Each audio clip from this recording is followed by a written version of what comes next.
Hey everybody, it's your pal Mike Zombie, and this week we're going to talk about Ghost Fever from 1987. This is one of Zombie Farmer's favorite films, so you know what? For today, it's my favorite film of all time. This is a movie where Sherman Hemsley, of course you remember from The Jeffersons, plays two roles. The story is about Magnolia House, though I don't think they actually come out and say it's a plantation. And the story starts out as Jethro, who is an old slave, a ghost by the way, also played by Sherman Hemsley, stands above a grave, a freshly buried grave, of Andrew Lee.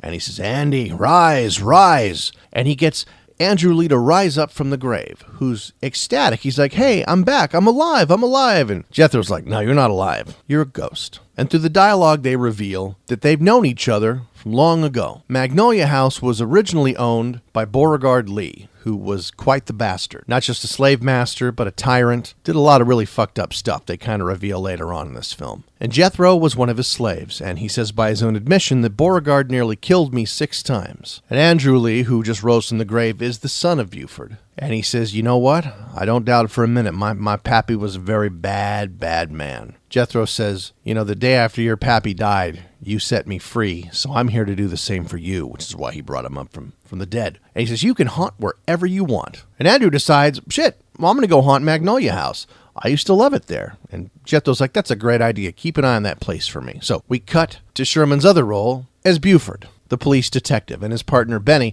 by the way, from Electric Company. Benny's Luis Avalos from the Electric Company from Barney Miller. I mean, great character actor from the late 70s and 80s. They've been given the task by their commanding officer of going to Magnolia House and serving an eviction notice because the property taxes haven't been paid in quite some time. So they hop in their car, it's raining, they go over there, and they walk into Magnolia House, and it's beautifully decorated. Some of the decorations are a bit odd. I mean, considering from room to room, the themes are not very consistent. And some of the rooms, even in the rooms, the theme for the room isn't consistent with itself, but it's okay. It was nicely decorated anyway. And they're walking around thinking, well, how are these people not paying their taxes? I mean, this place is really, really nice. The bad news is the ghost of Beauregard Lee has been somewhat coming back a little bit here and there, causing trouble. And he locks all the doors and locks all the windows. And Buford and Benny can't seem to find their way out. They spend a good amount of time trying different ways to get out, each way ending with some weird ghostly obstruction to where they can't get past. Either the windows won't open, or they get levitated away, or they actually jump out a window and an apparition pulls them back in. This kind of goes on and on. A few more times than I would have liked, but that's okay. And they meet 2 beautiful women, Lisa and Linda Lee. And they're very charming. They're Southern belles. They have that Southern hospitality. This would be where one of my first complaints comes in. The ghost of Beauregard Lee is forcing these 2 guys to stay. And I'm just going to lay it out. Obviously, Sherman's black and Luis is Puerto Rican. So they're about as non-white as you can be. The man who's trying to keep them there was a very mean tyrant slave master who didn't like anybody non-white. So these gentlemen, though they are smitten by these ladies and happy to stay, they go to dinner and the ghost serves them. Sherman takes the serving dish and opens it up and looks aside and he goes, "Chitlins!" And then the next container has grits. And finally, for dessert, a large half watermelon is revealed. So I'm like, wow. All right. I'm getting kind of racist already. So it's a very racist slave owner ghost who's keeping a black guy and a Puerto Rican guy in his house. And then his great whatever granddaughters are trying to woo them by wearing sexy outfits and lingerie. And I'm like, all right, this is a train wreck for any Southern slave owner, okay? You don't want your beautiful white granddaughters to be messing around with anybody not perfectly white. His condoning of that seemed kind of really disjointed to me, especially because the daughters are now encouraging Buford and Benny to engage with Beauregard around the house, because you can't see Beauregard. So they're kind of going from room to room, and they go into the billiards room, and a cue stick starts floating around, and she goes, "Oh, that's great-grandpa. He wants to play pool against you." So Benny starts playing pool. There's a bunch of trick shots and ghost shots and silly stuff, and I'm thinking he wouldn't let this man in his house this close to his daughters, or granddaughters. So I think that was a bit inconsistent. They go from scene to scene to scene of how they're either trying to escape or being challenged by Beauregard Lee's ghost. He won't let him out. At midnight, with the help of a medium, he has a chance to come back. for whatever reason, he's not going to let these guys out until then. So the girls are kind of just playing hostesses, love interest to these two gentlemen who are probably both twice their age. Now, for the defense, Jethro, the ghost who's assisting outside, who brought Andrew back, his great, I guess, grandson is Buford. So he's got a vested interest in making sure that he stays alive. That's his family, though he's there at Magnolia House to serve that eviction notice. And they both agree, both being Jethro and Andrew, that they have to stop the ghost of Beauregard Lee. So Jethro is going to get that chance, but he can't do anything until midnight to Beauregard. So everybody's waiting. All kinds of neat stuff happens inside this house. Billiard tournaments. We have a dance-off competition between Buford and Benny and the ghost of Beauregard Lee, who actually wraps himself in a bunch of tablecloths like a mummy and starts breakdancing. One thing I did notice about this film that I kind of got a kick out of, and I'm going to say that though this is like one of Zombie Farmer's favorite films, she probably doesn't pick up on a lot of this stuff because this is stuff from when I was a kid. Sherman incorporated a lot of things from other movies that were big at the time that I picked up on. The girls, it's revealed, Lisa and Linda, died many years ago. And if they go outside without taking, I think it was ectoplasm pills, which of course is a direct reference to Ghostbusters. If they go outside without taking their pills, they age very quickly. In a matter of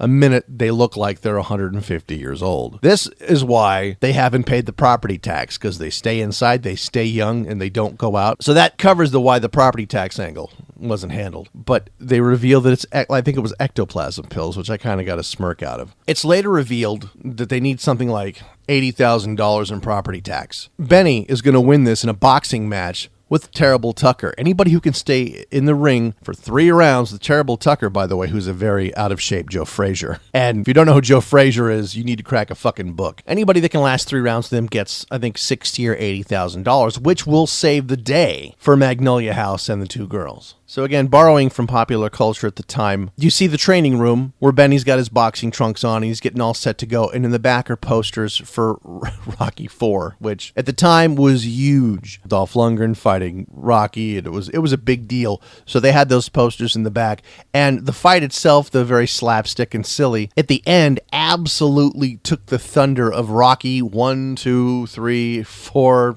5, 6, where he's going around the ring and the crowd rushes the ring and he's holding up, if he had screamed, "Adrian, I did it," it would have made the circle complete, but he didn't. But along the way, Beauregard returns, though there's been a twist, because he's not just a ghost, he is now in the flesh and he is a vampire. So Jethro's like, well, shit, I can't kill him now because he's a vampire. I can only take care of him if he was a ghost. A human has to put a wooden stake through his heart. So Beauregard comes back, traps our two heroes in the dungeon, which now we see there's many layers under this estate that are, it's kind of mixed up. There's a torture room, but then there's a surgery room where these surgeons are creating zombies out of skeletons and, it doesn't have to make sense, whatever. But he's a vampire who constantly has blood dripping down the corners of his mouth to remind us that he, of course, is a vampire. There's some creative ghostly magical power. They get freed from this dungeon by Jethro, because that's really the only way he can help out. And they all go outside, and this all ends in the graveyard. Once Beauregard and his henchmen have captured Buford and Benny, instead of just killing them, he says, "All right, I'm going to challenge you. Let's have a contest to see who wins this." And Benny, of course, says, well, get some sticks and sword fight again, because they had a fencing competition with the cue sticks. And in the end, he spears Beauregard right through his heart, which appears to be his shoulder or under his underarm, with a wooden stake. Ta-da! He's dead and gone forever. Oh, my darling Clementine. The movie ends at Magnolia House, for the most part, as we think they've saved the day. They won the cash prize, they can pay the property taxes, the girls can stay at the estate, and the guys can live there and be happy. But suddenly, we see the guys walking out, and they're saying goodbye. And the girls are like, "Why don't you stay?" And they're like, "Well, we couldn't be happy here. We'd be happy here for a while, living in the lap of luxury with you, hanging out in the hot tub all day and eating Cherry's Jubilee and drinking champagne. But you're going to stay young, and we're just going to keep getting older. So we wouldn't be happy here for long, so we're going to leave." And we're like, wow, that's pretty nice of them. Because they could easily pull a Hugh Hefner and just pull it off till they die. But so they get in the car and they leave, and they're kind of driving along. And this is when I knew what was going to happen immediately. They start talking to each other. Oh, man. Well, we got fired because our captain wanted to buy the Magnolia House, and we used our prize money to save it, so he fired us. We're no longer working for the police. We have nowhere to go, and they're going back and forth. We have no family. We just have each other. We don't have much to live for. And suddenly, in the back of the car, there, of course, is Jethro and Andrew. And Jethro goes, well, shit, why didn't I think of that? And he uses his ghostly power to lovingly blow the tires out of this car so that our two heroes crash over a ravine, and the car flips 30 times, and they're both dead. Why did I think of that? We need to kill these fuckers right now. And that was the key. When they became ghosts, they got to go live at Magnolia House with their two girlfriends. The special effects in this film were really inventive. I'm going to do that. Inventive. Now, the film itself was not a success. It really did feel to me like a made-for-TV movie, and I'm surprised that this was presented as a movie. This very easily could have been a cute Halloween television show, bringing back Sherman Hemsley and maybe a few other people. It would have been fine, and it would have done just fine on NBC for 1 year, maybe bring it back the next year, but this was very poorly conceived as a film. Sherman financed this himself, from what I'm reading from several sources, with his George Jefferson money, and sadly bankrupted it himself making this film, which is a shame. Because I like Sherman. He's a good dude. And he's still with us. I know that, and hopefully he's doing much better now. There was so much reshooting and editing for 2 years, because this was filmed in 1985. Didn't come out for 2 more years because they were changing footage, refilming footage, and making changes. The director had his name removed from it and changed to Alan Smithee, but apparently it was done by Lee Madden originally, but he wanted nothing to do with it by the time all the edits were done. But this is one of Zombie Farmer's favorite films. So that's my review of Ghost Fever from 1987.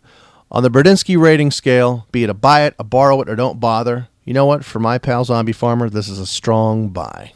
More than once they're referencing Dick humor, and I don't know. And that's very un-Zombie Farmer if you know her. But luckily, and Zombie Farmer will get this comment, some of you might, luckily everybody was wearing pants, sometimes 2 sets of pants, which is great. So that's what I got for this week. Check it out on Netflix, and see you next week.